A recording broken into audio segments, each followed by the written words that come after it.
209 পৃষ্ঠার নিজে করি 18.2 যে অঙ্কগুলো রয়েছে সেই অঙ্কগুলোর সমাধান নিয়ে আলোচনা করছি। তার আগে এখানে দেখো উপরে 13 নম্বর একটা প্রশ্ন রয়েছে, সেখানে বলেছে 432 পূর্ণবর্গ সংখ্যা কিনা দেখি। যদি 432 পূর্ণবর্গ সংখ্যা না হয় তবে কোন ক্ষুদ্রতম স্বাভাবিক সংখ্যা দিয়ে 432কে গুণ করলে পূর্ণবর্গ সংখ্যা পাবো ও কোন ক্ষুদ্রতম স্বাভাবিক সংখ্যা দিয়ে 432কে ভাগ করলে পূর্ণবর্গ সংখ্যা পাবো হিসাব করি। এখানে 432কে প্রথমে কি করা হয়েছে, উৎপাদকে ভাঙানো হয়েছে। এখানে যেহেতু এটা জোড় সংখ্যা, এককের অঙ্ক, সেই জন্য এখানে 2 দিয়ে ভাগ করা হয়েছে। 2 দিয়ে 432কে ভাগ করলে 216 হবে। 2 দিয়ে আবার 216কে ভাগ করা হয়েছে, 108 হয়েছে। 108-এর 8 জোড় সংখ্যা, আবার 2 দিয়ে ভাগ করা হয়েছে, এখানে হয়েছে 54। 54-র 4 জোড় সংখ্যা, আবার এখানে 2 দিয়ে ভাগ করা হয়েছে, হলো 27। 27 বিজোড় সংখ্যা, অতএব এখানে 3 দিয়ে ভাগ করা হয়েছে, 3 নং 27। এবার এখানে দেখো লেখা আছে 432 সমান চিহ্ন, এই যে সংখ্যাগুলো রয়েছে এই সংখ্যাগুলো এখানে গুণ আকারে লেখা হয়েছে। এবার দুটো 2 মিলে একটা স্কোয়ার, 2-এর স্কোয়ার, এখানে দুটো 2 মিলে একটা 2-এর স্কোয়ার, এখানে দুটো 3 মিলে একটা 3-এর স্কোয়ার, এবং একা একটা 3 পড়ে আছে। তাই এখানে লিখেছে 432কে মৌলিক সংখ্যার উৎপাদক বিশ্লেষণ করে দেখলাম, এখানে লিখতে হবে 3 মৌলিক সংখ্যাটি জোড় সংখ্যায় নেই। তাই 432 একটি পূর্ণবর্গ সংখ্যা নয়, কারণ একা একটা সংখ্যা পড়ে রয়েছে।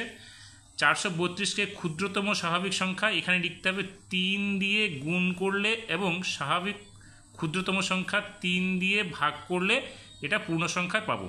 3 দিয়ে গুণ করলে এখানে আরেকটা সংখ্যা হয়ে যাবে, অতএব এটা জোড় সংখ্যা হয়ে যাবে। আর ভাগ করলে এই সংখ্যাটা কেটে যাবে, বাকি সংখ্যাগুলো জোড় সংখ্যা থাকবে। অতএব তখন কি হবে, সেই 432 সংখ্যাটা যে গুণ বা ভাগ করলে যে ভাগফল বা গুণফলটা হবে সেটা হবে পূর্ণবর্গ সংখ্যা। ঠিক একইভাবে নিজে করি 18.2-এর 1 নম্বর প্রশ্নটাতে বলেছে কোন সংখ্যা দিয়ে ভাগ করলে ভাগফলটা পূর্ণবর্গ সংখ্যা হবে। আর 2 নম্বরে বলেছে কোন সংখ্যা দিয়ে গুণ করলে গুণফল পূর্ণবর্গ সংখ্যা হবে। তাহলে এখানে একটা একটা করে ধরে ধরে আমি আলোচনা করছি। 1 নম্বরে প্রথম প্রশ্নটা রয়েছে 445। 445 সংখ্যাটা দেখো 5 হচ্ছে আমাদের বিজোড় সংখ্যা, অতএব আমরা এখানে 3 দিয়ে এটাকে ভাগ করতে পারবো না, আমরা দিব প্রথমে 5 বার। 5 দিলে এখানে 5 একে 5, 3 বাজবে, 34 হলো, 5 6 30, তাহলে 4 বাঁচলো, 45 হলো, 5 নং 45। এখন 169 যে সংখ্যাটা, এখানে 13 দিয়ে আমাদের ভাগ করতে হবে, তাছাড়া অন্য কোনো সংখ্যা দিয়ে ভাগ করা যাবে না। অতএব আমরা 845 সংখ্যাটিকে এখানে লিখব 5 গুণ 13 গুণ 13। দেখো এখানে দুটো 13 রয়েছে, তার মানে 5 একা রয়েছে আর 13 এখানে স্কোয়ার আকারে রয়েছে, অর্থাৎ দুটো রয়েছে, জোড়া আকারে রয়েছে। তাই 5 এই মৌলিক সংখ্যাটি আমরা কি করব, যেহেতু এখানে প্রথম বলেছে ভাগ করতে হবে, তাহলে 5 দিয়ে, অর্থাৎ 845কে যদি আমরা 5 দিয়ে ভাগ করি তাহলে পূর্ণবর্গ সংখ্যা হবে। পরের সংখ্যাটা বলেছে 450। 450-এর শূন্যটা হচ্ছে জোড় সংখ্যা, তাহলে আমরা 2 দিয়ে ভাগ করব, এখানে 2 দুগুণে 4 হবে, আর 50কে 2 দিয়ে ভাগ করলে এখানে হবে 25। এবার আমরা দেব 3 বার। 3 বার দিলে 3 সাথে 21, 1 বাঁচল, 15 হলো, 3 5 15, 3 বার দেব 25 হবে। এবার 25কে আমরা 5 দিয়ে ভাঙাতে পারবো। তাহলে সংখ্যাটা কী হবে, 450-এর পরিবর্তে আমরা গুণ আকারে লিখব 2 গুণ 3 গুণ 3 গুণ 5 গুণ 5।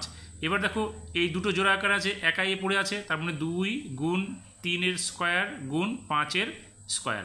এবার যেহেতু একা 2 পড়ে আছে, অতএব আমরা কী করব, 450কে যদি 2 দ্বারা ভাগ করি তাহলে সংখ্যাটি কী হবে, ভাগফলটি একটা পূর্ণবর্গ সংখ্যা হবে। সি নাম্বারে রয়েছে 18 গুণ 6। তাহলে 18কে যদি আমরা ভাঙাই তাহলে দেখো 2, 9 দুগুণে 18, 3 গুণ 3, আর 6কে ভাঙালে 2 গুণ 3 পাবো। তাহলে এখানে দেখো 2 দুটো আছে, তার মানে 2 স্কোয়ার আকারে আছে, আর জোড়া 3 আছে একটা, তাহলে 3-এরও জোড়া পেলাম, কিন্তু 3 এখানে একা পড়ে থাকলো, আরেকটা 3। অতএব 18 গুণ 6কে যদি আমরা 3 দিয়ে, অর্থাৎ এই যে জোড়া বিজোড় সংখ্যাটা রয়েছে একটা একা, 3 দ্বারা ভাগ করলে পূর্ণবর্গ সংখ্যা হবে। ডি নম্বর প্রশ্নটাতে রয়েছে 25 গুণ 35।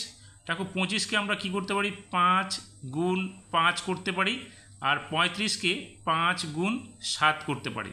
এখানে দেখো 5 জোড়া পেয়ে যাচ্ছি একটা, আর একা পাচ্ছি 5 এবং 7। তার মানে এই যে এখানে 5 এবং 7 দুটো মৌলিক সংখ্যা একা একা রয়েছে, তার মানে 5 সাথে 35, অর্থাৎ 25 এবং 35কে যদি আমরা এখানে 35 দ্বারা ভাগ করি, তাহলে ভাগফলটা কী হবে? পূর্ণবর্গ সংখ্যা হবে। এবার 2 দাগে কি বলেছে? কোন সংখ্যা দিয়ে গুণ করলে গুণফলটা পূর্ণবর্গ সংখ্যা হবে। প্রথম প্রশ্নটা দেখো 432 রয়েছে, এই 432টা কিন্তু এখানে ভাঙানো রয়েছে বইয়ের মধ্যে। তাহলে 432-এর পরিবর্তে আমরা কি লিখতে পারি? 1 2 3 4টা 2 3টা 3। তাহলে এখানে আমরা লিখব কি? 4টা 2, অর্থাৎ 1 2 3 4 আর 3 হবে 3টা। এবার আমরা কি করব? এটাকে জোড়া আকারে নিয়ে আসবো। তাহলে জোড়া আকারে নিয়ে আসলে কি হবে? এখানে দেখো একটা জোড়া, দুইটা জোড়া, তিনটা জোড়া পাচ্ছি, একা 3 পড়ে থাকবে। তাহলে 2-এর একটা জোড়া হলো, 2-এর আরেকটা জোড়া হলো, 3-এর আরেকটা জোড়া হলো, 3 একা একটা পড়ে থাকবো। তার মানে 432কে যদি আমরা এই যে একা 3 পড়ে আছে সেই 3 দ্বারা যদি গুণ করি, তাহলে গুণফলটা পূর্ণবর্গ সংখ্যা হবে। বি নম্বরে বলেছে 588। এই 588 সংখ্যাটা এককের অঙ্ক, দেখো জোড় সংখ্যা। তাহলে আমরা প্রথমে 2 দিয়ে ভাগ করব। 2 দুগুণে 4, 1 বাঁচলো, 18 হলো। 9 দুগুণে 18, এখানে 8 আছে, 4 দুগুণে 8 হলো। আবার আমরা 2 দিয়ে ভাগ করতে পারবো। 2 একে 2, 4 দুগুণে 8, এখানে 1 বাঁচলো, এখানে 14 হলো। 7 দুগুণে 14। এবার আমরা 3 বার দেবো। 3 4 12, 2 বাঁচলো, 27 হলো। 3 নং 27, 7 বার দিলে 7 7 49। তার মানে কি হলো? 2 গুণ 2 গুণ 3 গুণ 7 গুণ 7। এবার আমরা জোড়া আকারে নিয়ে আসবো। তাহলে 2-এর একটা জোড়া পাচ্ছি, 3 একা পড়ে আছে, 7-এর একটা জোড়া পাচ্ছি। তার মানে একা যে পড়ে আছে 3 সংখ্যাটি, সেটা এই 3 দ্বারা আমরা গুণ করলে গুণফলটা পূর্ণবর্গ সংখ্যা হবে কত? 588-র সঙ্গে। তার মানে আমরা এখানে লিখব 3 দ্বারা গুণ করলে বা গুণ করতে হবে, অথবা 588-কে 3 দ্বারা গুণ করলে গুণফল একটি পূর্ণবর্গ সংখ্যা হবে। এবার সি নম্বর প্রশ্নটাতে রয়েছে 25 গুণ 20। তাহলে 25কে প্রথমে ভাঙাই। 25কে হবে 5 গুণ 5, আর 20কে ভাঙালে দেখো 2 গুণ 10 হচ্ছে। তাহলে 2 গুণ 5, 5 দুগুণে 10, 10 দুগুণে 20। এখানে জোড় সংখ্যা আমরা বের করছি। দেখো 5-এর একটা জোড় সংখ্যা পেয়েছি, আর 2-এর একটা জোড় সংখ্যা পেয়ে গেলাম। একা 5 পড়ে থাকলো একটা। তার মানে আমরা এই 5টা দিয়ে যদি এই পুরো সংখ্যাটাকে গুণ করি, তাহলে পূর্ণবর্গ সংখ্যা চলে আসবে। তাহলে লিখব অতএব 5 দ্বারা গুণ করলে পূর্ণবর্গ সংখ্যা হবে। এবার ডি নম্বর প্রশ্নটাতে কি রয়েছে? 24 গুণ 28। 24কে আমরা কীভাবে ভাঙতে পারি? 2, 12 দুগুণে 24, 2 দিলে এখানে 6 দুগুণে 12, তাহলে আরেকটা 2 পাচ্ছি, এখানে হবে 3। তার মানে 3 দুগুণে 6, 6 দুগুণে 12, 12 দুগুণে 24। আর 28কে ভাঙলে দেখো 14 দুগুণে 28, 7 দুগুণে 14, 7। তাহলে 7 দুগুণে 14, 14 দুগুণে 28। এবার আমরা জোড় সংখ্যা নিয়ে আসবো। এখানে একটা জোড় সংখ্যা পাচ্ছি, এখানে একটা পাচ্ছি। তাহলে 2-এর একটা জোড় পেলাম, আরেকটা 2-এর জোড় পেলাম, আর একা পড়ে থাকলো কি? 2 3 এবং 7। তাহলে 2 3 এবং 7।